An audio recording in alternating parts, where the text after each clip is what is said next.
Hello students, आइए हम start करते हैं 11 फिक्स एंड 12th इजी में आयोनाइजेशन एनर्जी। तो हमें वही बात है, देखो मैक्सिमम टॉपिक जो आपको इसमें मिलेंगे वो आपको बहुत कम टाइम के मिल रहे हैं, और कम टाइम में हम कैसे अपने सब्जेक्ट को रिवाइज कर सकते हैं वो तरीका ही बेटा इसमें बताया गया है, ताकि हमें टाइम भी ज़्यादा ना लगे और हमें ये पता रहे कि हमें कोई भी टॉपिक में क्या क्या पॉइंट्स मेनली ध्यान रखने हैं। तो आइए सीखते हैं हम आयोनाइजेशन एनर्जी।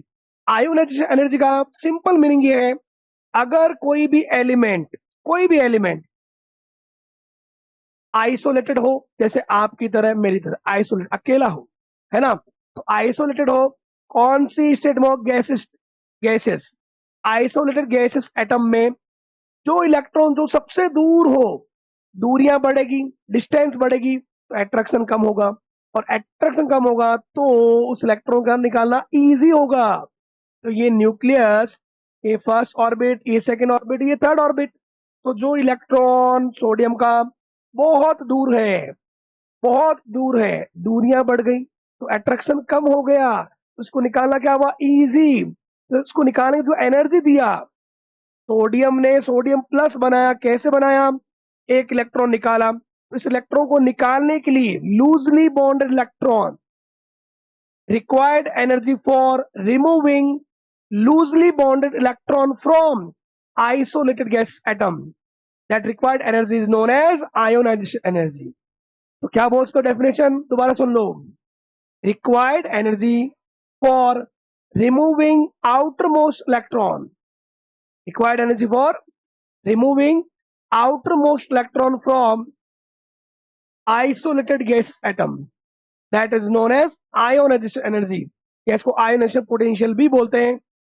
इन इसका यूनिट जो है एनर्जी है, तो एनर्जी का unit electron volt, kilo calorie, kilo joule, ये इन सब में होगा। ओके, तो आयोनाइजेशन एनर्जी जो ये है आपके सामने। अब बात ये है, इलेक्ट्रॉन निकालने के लिए एनर्जी चाहिए, तो आयोनाइजेशन एनर्जी जो होता है, आयोनाइजेशन एनर्जी हमें सोडियम में से इलेक्ट्रॉन निकालना है तो हमें एनर्जी देना पड़ रहा है, तो एनर्जी जब अपन को देना पड़े तो उस प्रोसेस को बोलते हैं एंडोथर्मिक, और एंडोथर्मिक में डेल्टा एच एंथैल्पी किसमें आएगा, पॉजिटिव।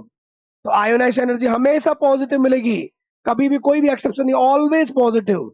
और अगर आप खुद सोचो, अगर एक एलिमेंट है एल्यूमिनियम, इसमें पहले 13, जब ये न्यूट्रल था तो इसमें 13 प्रोटॉन थे, 13 इलेक्ट्रॉन थे। अब अगर मैं इसमें इलेक्ट्रॉन रिमूव कर रहा हूं, ये एल्यूमिनियम प्लस बना, फिर ये एक इलेक्ट्रॉन और निकाला, एल्यूमिनियम प्लस 2 बना, फिर एक इलेक्ट्रॉन और निकाला, ये एल्यूमिनियम प्लस 3 बना। तो मैं कंटिन्यूसली, क्योंकि एटम में इलेक्ट्रॉन इलेक्ट्रॉन में क्या होता है, रिपल्शन, और इलेक्ट्रॉन का प्रोटॉन के साथ तो क्या होता है, अट्रैक्शन।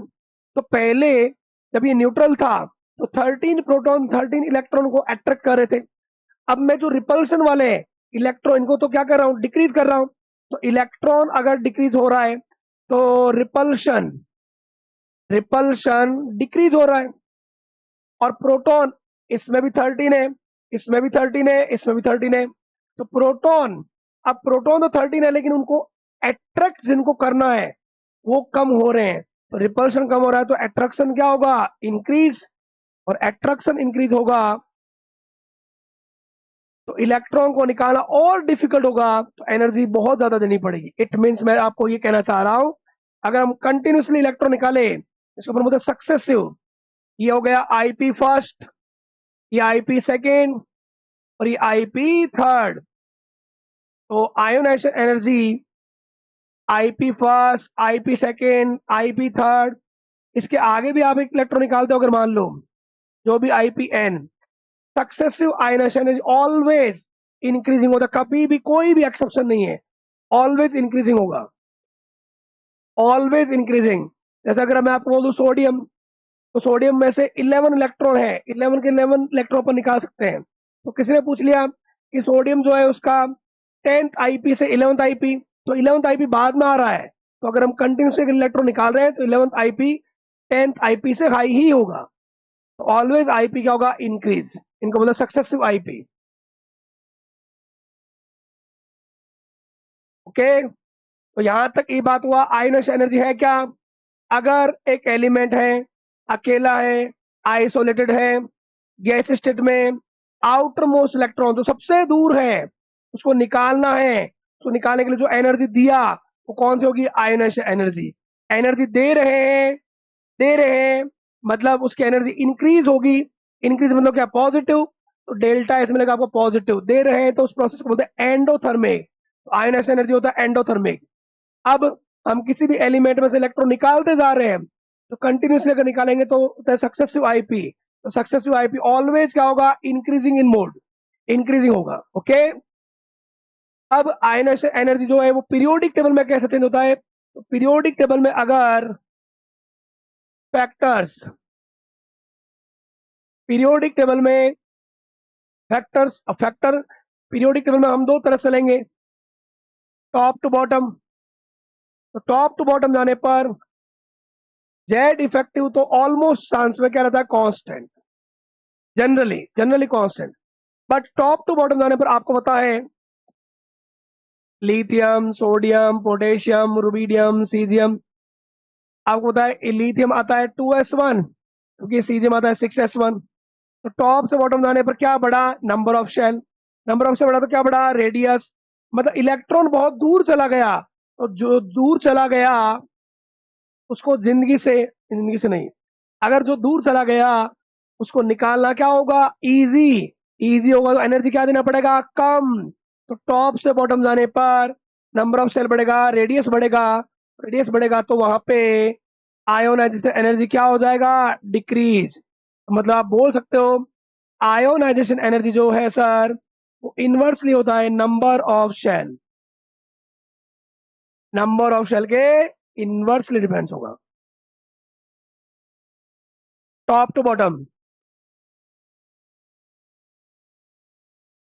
ओके, टॉप से बॉटम अगर अपन जाएंगे तो आयोनाइजेशन डिक्रीज होगा बिकॉज इलेक्ट्रॉन बहुत दूर जाएगा तो उसको निकालना इजी होगा तो एनर्जी कम देना पड़ेगा।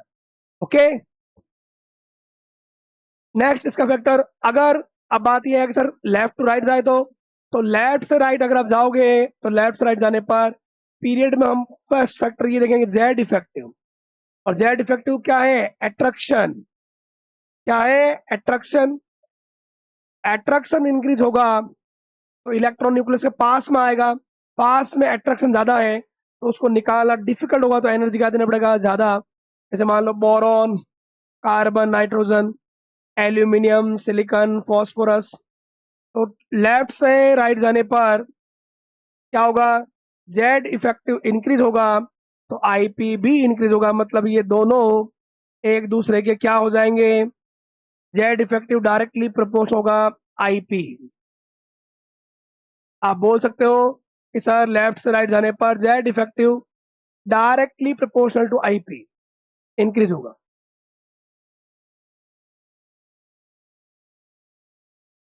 तो एक फैक्टर तो हो गया number of shell. Number of shell बढ़ने पर इलेक्ट्रॉन दूर होगा तो निकालना आसान, एनर्जी कम दिया। और लेफ्ट से राइट जाने पर अट्रैक्शन बढ़ा तो आईपी इंक्रीज हुआ। थर्ड फैक्टर इसमें आता है stability of configuration. Stability of configuration, अब कोई स्टेबल होगा, कोई कहीं पे स्टेबल होता है तो उसको वहां से निकालने के लिए हमें बहुत मेहनत करनी पड़ती है। तो बस वही बात है कि अगर एक एक इलेक्ट्रॉन भी स्टेबल कंडीशन में है तो उसको निकालने के लिए एनर्जी ज्यादा देनी पड़ेगी। तो दिमाग में आता है सर बताओ ऐसा कोई एग्जाम्पल।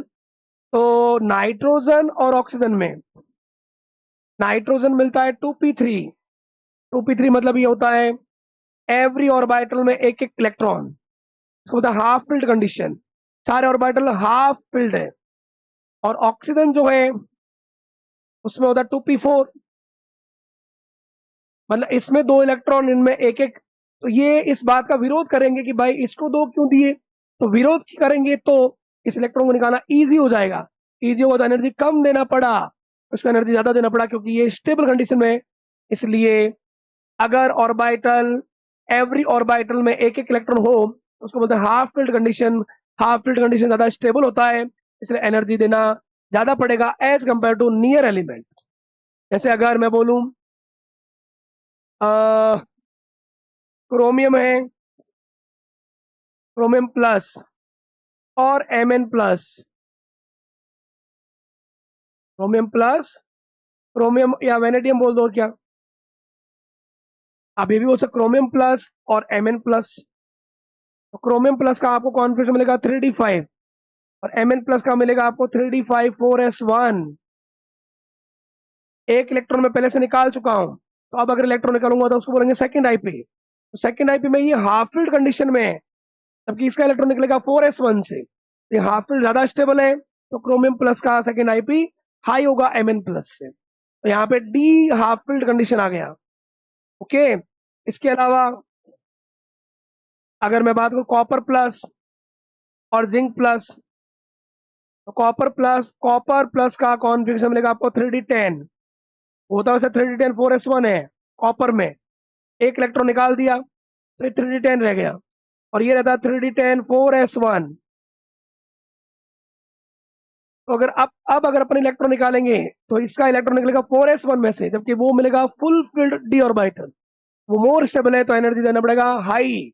तो सेकंड आईपी कॉपर का भी, कॉपर प्लस का भी जिंक प्लस है, हाई होगा। ओके, तो मेरा कहने मतलब ये है कि अगर कॉन्फ़िगरेशन स्टेबल है तो उस एलिमेंट का अपने नियर एलिमेंट से आईपी क्या होगा, हाई।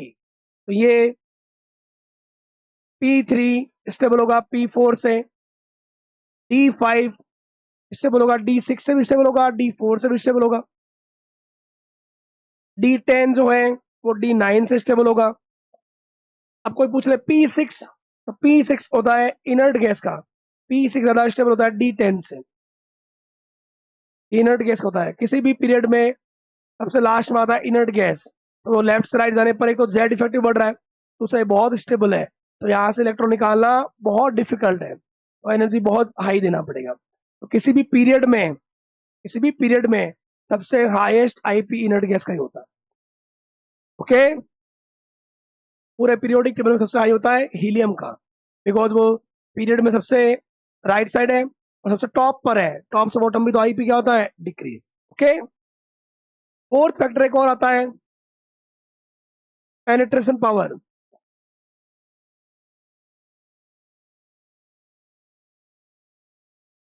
पेनिट्रेशन पावर याद रखना, एस के इलेक्ट्रॉन को निकालना सबसे ज्यादा डिफिकल्ट है, क्योंकि वो न्यूक्लियस के बहुत पास में है।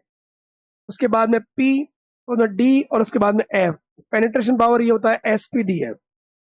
पेनिट्रेट करना, इलेक्ट्रॉन निकालना, पेनिट्रेट करना, तो सबसे ज्यादा डिफिकल्ट है एस को। एस का इलेक्ट्रॉन न्यूक्लियस के बहुत पास में है, तो यहाँ एनर्जी सबसे ज्यादा देना पड़ेगा। तो इसका एग्जाम्पल क्या है, इसका एग्जाम्पल मेनली मिलता है बेरिलियम और बोरॉन में। बेरिलियम का है 1s2 2s2, और ये होता है 1s2 2s2 2p1। तो वैसे तो लेफ्ट से राइट पीरियड पीरियड में क्या डोमिनेट होता है, जेड इफेक्टिव, तो उस अकॉर्डिंग तो बोरॉन का होना चाहिए, ये 5 पे आता है, ये 4 पे आता है। बट यहाँ पे लास्ट इलेक्ट्रॉन निकल रहा है किससे, 2p से, इसे 2p1, और यहाँ 2s2 एक तो फुल्ली फिल्ड है, 2p1 में तो एक इलेक्ट्रॉन है p में, तो ये स्टेबल भी है। दूसरा, ये एस के इलेक्ट्रॉन न्यूक्लियस के पास में, तो उसको पेनिट्रेट करना डिफिकल्ट है, एनर्जी ज्यादा देना पड़ेगा। तो बेरिलियम और बोरॉन में किसका आई होता है, बेरिलियम। ओके, तो ये बात है, ये चार फैक्टर लगते हैं। लेफ्ट से राइट जाने पर जेड इफेक्टिव बढ़ेगा तो आईपी बढ़ेगा, टॉप से बॉटम जाने पर नंबर ऑफ शेल बढ़ेगा तो आईपी डिक्रीज होगा। पेनिट्रेशन पावर एस का हाई रहता है, तो एस वाले का इलेक्ट्रॉन निकालने के लिए एनर्जी ज्यादा देना पड़ेगा, तो बेरिलियम का हाई बोरॉन से। और स्टेबिलिटी ऑफ कॉन्फ़िगरेशन में हाफ फील्ड, फुल फील्ड, ये मोर स्टेबल होते हैं, तो इनका आईपी इनके नियर एलिमेंट से हाई रहता है। अब कुछ ऑर्डर हम देख लेते हैं, मेन जो इंपॉर्टेंट ऑर्डर रहते हैं। तो इंपॉर्टेंट ऑर्डर जैसे सेकंड पीरियड का, तो सेकंड पीरियड जो है lithium, beryllium, boron, carbon, nitrogen, oxygen, fluorine and neon. तो आपको पता है लेफ्ट से राइट जाने पर एक तो इंक्रीज होगा Z effective, Z effective increase होगा तो आईपी भी क्या होगा, इंक्रीज। तो increase increase increase increase increase increase. बस 2-3 फैक्टर जो मैंने आपको बोला, एक तो लेफ्ट साइड जाने पर सबसे हाईएस्ट आईपी तो होगा इनर्ट गैस का, सबसे लोवेस्ट होगा एल्कली मेटल का। अब कुछ फैक्टर जो जैसे स्टेबिलिटी ऑफ कॉन्फ़िगरेशन, तो नाइट्रोजन का क्या मिला था, हाफ फिल्ड, उसका पर नियर एलिमेंट ऑक्सीजन से हाई रहेगा। और एक आपको बेरिलियम और बोरॉन जहाँ पे पेनिट्रेशन पावर, तो बेरिलियम का भी बोरॉन से हाई रहेगा। तो ये है सबसे highest neon, then fluorine, fluorine के बाद में nitrogen, then oxygen, carbon, carbon के बाद में बेरिलियम, फिर बोरॉन और सबसे कम लिथियम। अगर मैं थर्ड आईपी की बात करूं, थर्ड पीरियड का, तो सोडियम से ज़्यादा मैग्नीशियम, मैग्नीशियम का एल्यूमिनियम से हाई, सिलिकॉन, सिलिकॉन से ज़्यादा फॉस्फोरस, फॉस्फोरस का सल्फर से हाई, और सल्फर से क्लोरीन का हाई, क्लोरीन से ज़्यादा आर्गन। ये थर्ड पीरियड का आईपी रहता है। Okay, clear. इसके अलावा आईपी में, इसके अलावा आईपी में और क्या बोल सकते हैं अपन, ये सेकंड पीरियड और थर्ड पीरियड ध्यान रखना। इसके अलावा टॉप से बॉटम अगर मान लो मैं बात करूं, इनर्ट गैस, इनर्ट गैस में हीलियम का सबसे high, neon, then argon, then krypton, ये चलता रहता है टॉप से बॉटम डिक्रीज। फ्लोरीन का, फ्लोरीन, क्लोरीन, ब्रोमीन, आयोडीन कोई एक्सेप्शन नहीं है, कंटिन्यूसली डिक्रीज होगा। Oxygen family, oxygen, sulphur, selenium, tellurium, polonium, top to bottom decrease होगा। नाइट्रोजन फैमिली में भी नाइट्रोजन से बिस्मथ डिक्रीज होगा। बस एक बोरॉन फैमिली ध्यान रखना, बोरॉन फैमिली, बोरॉन फैमिली में एक्सेप्शन मिलता है आपको। बोरॉन फैमिली में बोरॉन के बाद सीधा थैलियम, बेताल गया अल्लादीन के अंदर, याद रखना। ओके, ये आईपी में एक्सेप्शन मिलता है बोरॉन फैमिली में। बोरॉन फैमिली दो कॉन्ट्रैक्ट मिलते हैं, ट्रांजिशन और lanthanoid contract. Okay, carbon family में भी carbon, silicon, germanium, SN, SN आता है 50 पे, और लेड आता है 82। जहां डिफरेंस मिलता है 32 का, वहां जेड इफेक्टिव इंक्रीज हो जाएगा, और जेड इफेक्टिव इंक्रीज होगा तो आईपी इंक्रीज। तो ये लेड का थोड़ा सा इंक्रीज होता है एसएन से। ओके, तो ये आपको पॉइंट ध्यान रखना है किसके लिए, आयोनाइजेशन एनर्जी के लिए। तो जुड़े रहिए आर्म्स एकेडमी के साथ। Thank you so much.